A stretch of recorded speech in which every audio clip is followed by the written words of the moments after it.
What to do, everybody? With the changes in patch 2.4 to how Thorns damage is going to work, although we don't have any specifics, it reminded me that there's an amazing way to speedrun Diablo 2 that I used to love. I had such an admiration for it, and it was called the Pacifist speedrun. And I went, hey, why don't we do a run? You know, we hopped on the paladin, tried out some new tech, got an okay time, and then people started asking the inevitable questions. Can you do this in a hell run? Is there a way to get all the way through the game doing Pacifist? And back in the day, the answer was just kind of no, there really wasn't a way. The paladin eventually can't deal with some of the monsters in hell. And the only person who really has an ability to do it would be the Sorceress. Ed Runeward, well, so technically, now that the previous... So Ed Runeward was a ladder-only runeword, but now you can actually theoretically make it. But you couldn't previously. You can make Ed Runeward on a sword. Because before, the Sorceress was only theoretical because it used Edge Runeward Bow for boss killing. But now that's available to non-ladder play. It's like a thing. It was also only theoretical because you ran Cow King set for static, but now that you can infinitely kill Cow King, you can actually get the Cow set. Boys, we might be doing a single-player Pacifist Hell Sorceress project. This is like... So... I need to remember that literally everything is different in D2R on single player. Boys, after this run, we might actually just start that up. This is no joke. I hope y'all are excited. And that got me thinking, and it got chat excited. So what we have done is we have started a Hell Sorceress Pacifist project. Now, if you've never heard of the Pacifist before, let me just very quickly show you what the rules are for this category of playing Diablo 2. Now, keep in mind, this is going to be a very long project. It's probably going to take me a couple weeks to complete it, if we can. So this isn't going to be an official speedrun that gets submitted to the boards, because we're going to be taking breaks in between. But we're still going to follow these rules here on the screen. What Pacifist comes down to is you can never intentionally cause damage to a monster. The monster attacking you has to be the only thing that triggers attacker takes damage, thorns damage, chance to cast when struck, and any other abilities that you might have that say, if you get attacked, do XYZ. So you can't use a mercenary, you can't use poison and explosion shrines, you can't have pets of any kind, you can't use traps on the assassin, you can't use really anything. And then on top of that, any utility skills that you use, like charge or telekinesis, if they were to damage or even attempt to hit a monster, the run is nullified. You have failed the run. It goes so far as to say that you can't even use abilities that force monsters to attack. You can't convert a monster, you can't use confuse or attract, you can't use taunt on the barb, nothing that instigates a fight. The monster has to choose to kill itself on your body. So, in the spirit of the rule set of this, and the fact that we are only human and we are inevitably going to make some mistakes along the way, I'm going to include a couple things just so you can get the full scope of just how much work goes into this. One, we're going to be keeping a real-time timer going the entire way, and at the end I'll just show you how many hours it took to try to do this. Two, I'm going to be keeping a count of whenever I would have failed the speedrun, i.e. accidentally clicked a monster, accidentally clicked a shrine I shouldn't have, just giving you an idea of how difficult it could be to do this, even if you had infinite time to get it done. Let me know down below if you've ever tried something like this, or if you've never even heard of the Pacifist, and I look forward to you enjoying our torment, our struggles, and our pain.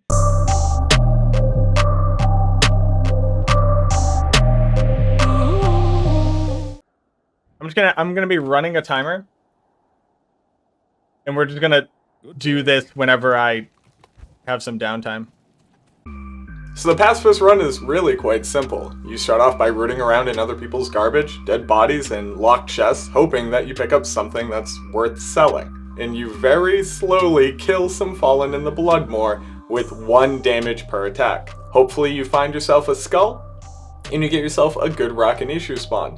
After that, it's rinse and repeat leveling until you get to 12, where we finally get our skill that's going to actually help in this run. That's Shiver Armor. Shiver Armor says, attackers will take cold damage if they successfully hit you. It only works for melee, but it's good enough for now.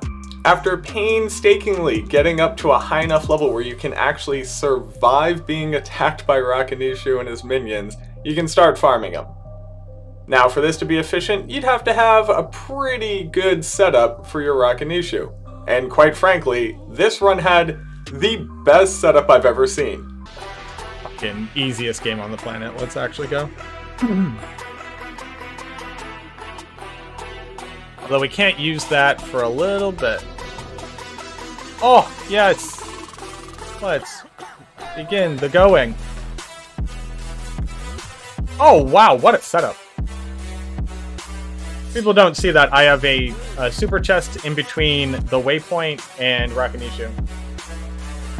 Right next to the waypoint is a house that has a super chest in it, which will drop a ton of items every single time that you open it on high player settings. Just behind Rakanishu, which is just to the right of the house, is also a shrine, which was often giving us experience as well as a gem shrine, which is really nice for being able to upgrade our skulls for more damage.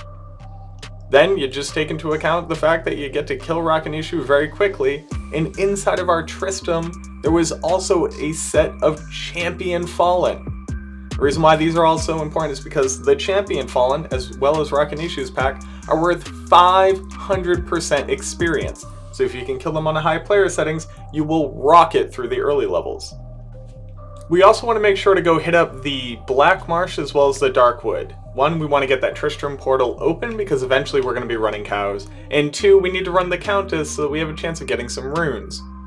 There aren't too many that could actually help us out as far as being a strict pacifist goes, but Ral runes for Fire Res as well as Taleth to be able to make stealth and Neftir to be able to make Nadir will make the Chaos Sanctuary and overall the whole experience a lot easier to manage. Now it only takes us about 2+ hours, but we finally get Indariel dead. She doesn't drop anything that good, but who cares, we're on to Act 2.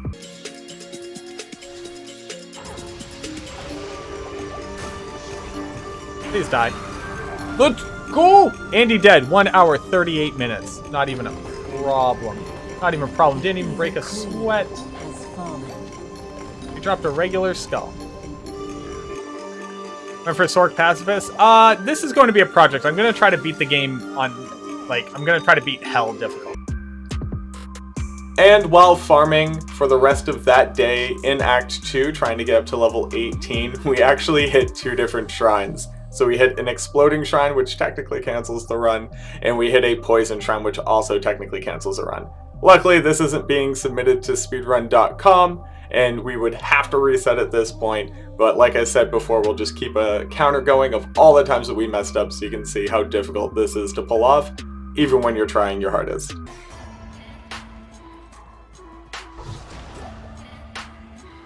And that's when he realized that he had fucked up.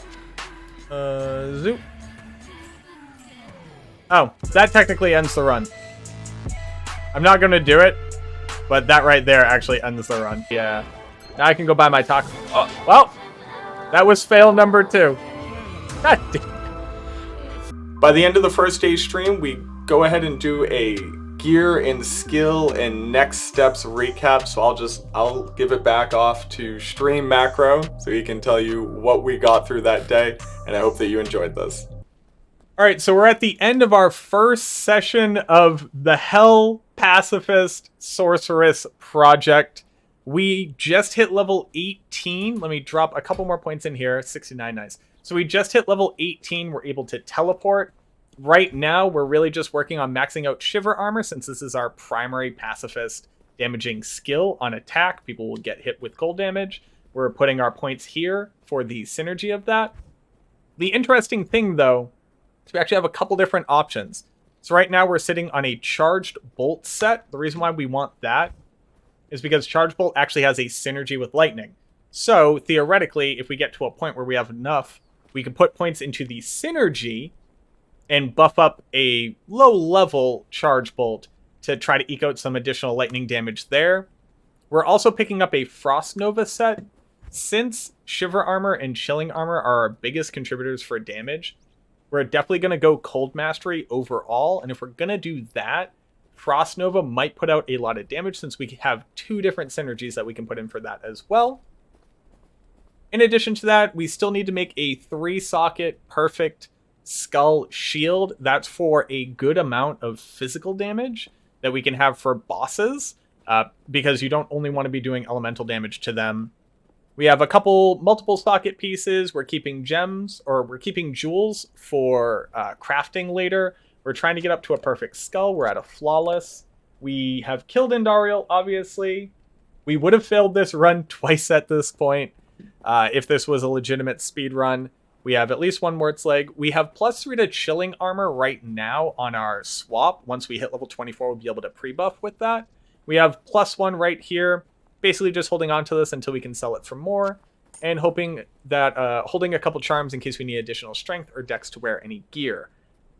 We've made a decent amount of money. We'll be able to make a leaf staff if it turns out that we get a chance to cast Hydra on Amulet. We could also go like a fire cold hybrid route as opposed to a lightning cold hybrid route.